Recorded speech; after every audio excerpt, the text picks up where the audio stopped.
તો એક એકદમ ઇન્ટરેસ્ટિંગ લાઈક એનો મસાલો છે એ રેડી કરવાનો. ઓકે, તો ઇન્ટરેસ્ટિંગ કીધું એટલે ક્યુરિયોસિટી વધી ગઈ છે. શું છે નવું પાછું? જે મસાલો રેડી કરવાનો છે, એક બાઉલ લઈએ, એમાં 2 ટીસ્પૂન બ્લેક સોલ્ટ લેવાનું છે. સંચર પાવડર લઈએ છે. 1 ટીસ્પૂન આમચૂર પાવડર લેવાનું છે. 1 ટીસ્પૂન શેકેલું જીરું અને દળી લીધું છે. ઓકે.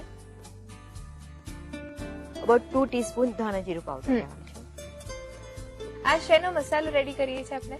ફ્રેન્કીમાં ભીનો સ્પ્રેડ કરવાનો છે અને સૂકો પછી સ્પ્રિંકલ કરવાનો. અચ્છા, એટલે મસાલામાંથી ચટણી પણ બનવાની છે અને મસાલો તો છે જ. ઓકે. અને લગભગ 1 ટીસ્પૂન જેટલું લાલ મરચુંનો પાવડર છે. ઓકે. સોલ્ટ એકદમ થોડું નાખવાનું છે. મિક્સ કરી લઈએ. ડ્રાય મસાલો રેડી છે.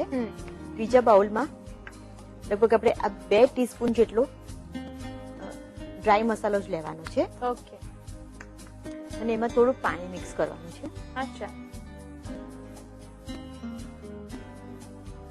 ઓકે, એટલે સ્પ્રેડ તૈયાર થઈ જશે. હા. મીનવાલ આપણે તવી ગરમ કરવા મૂકીએ. એકદમ થીક રાખીએ છીએ સ્પ્રેડ?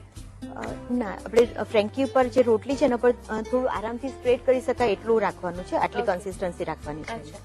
હિમાલય જે ફ્રેન્કી માટેની બધી જ લાઈક કુક કરવાની કે કુક કર્યા વગરની મસાલા એ બધી જ પ્રિપરેશન રેડી છે. હવે ફાઇનલી જે એસેમ્બલ કરવાનું છે તો એ પ્રોસિજર હવે કરીએ. ઓકે.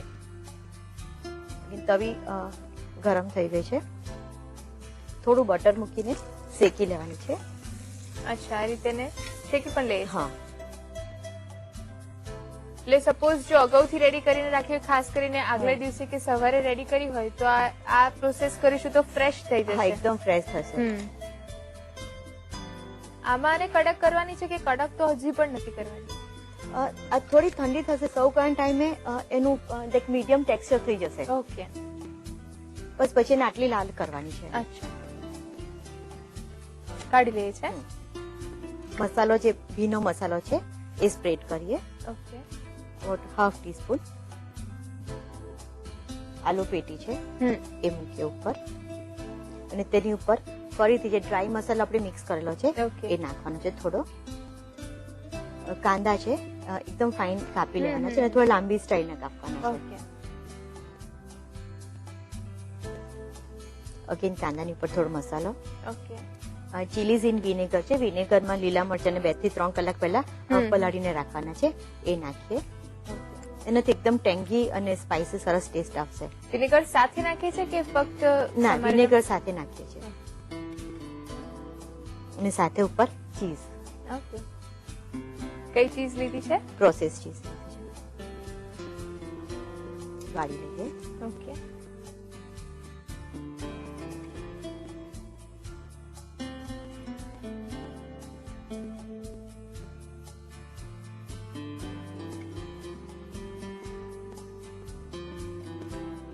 ફ્રેન્કી બધી વળાઈ ગઈ છે, એસેમ્બલ થઈ ગઈ છે.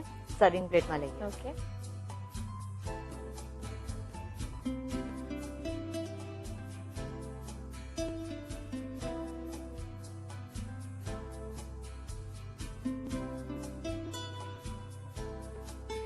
રેડી છે ચીઝ આલુ ફ્રેન્કી. એને કોલ્ડ ડ્રિંક્સ જોડે કે લાઈક ચાના ટાઈમે કે ગમે ત્યારે સર્વ કરી શકાય.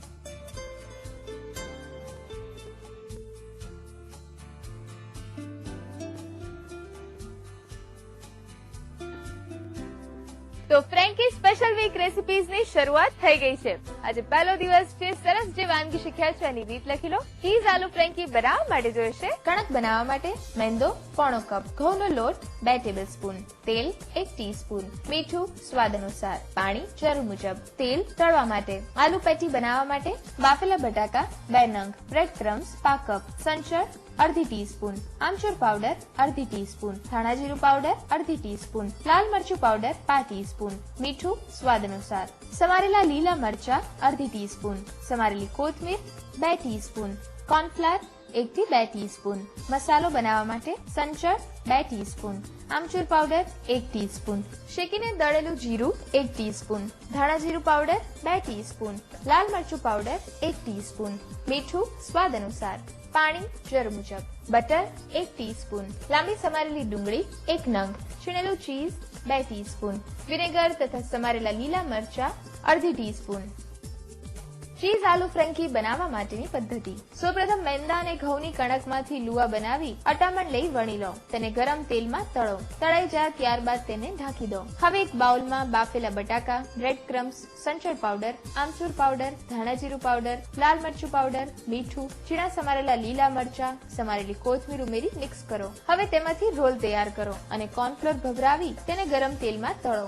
હવે એક બાઉલમાં સંચળ, આમચૂર પાવડર, શેકીને દળેલું જીરું, ધાણા જીરું પાવડર, લાલ મરચું પાવડર, મીઠું ઉમેરી મિક્સ કરી મસાલો બનાવો.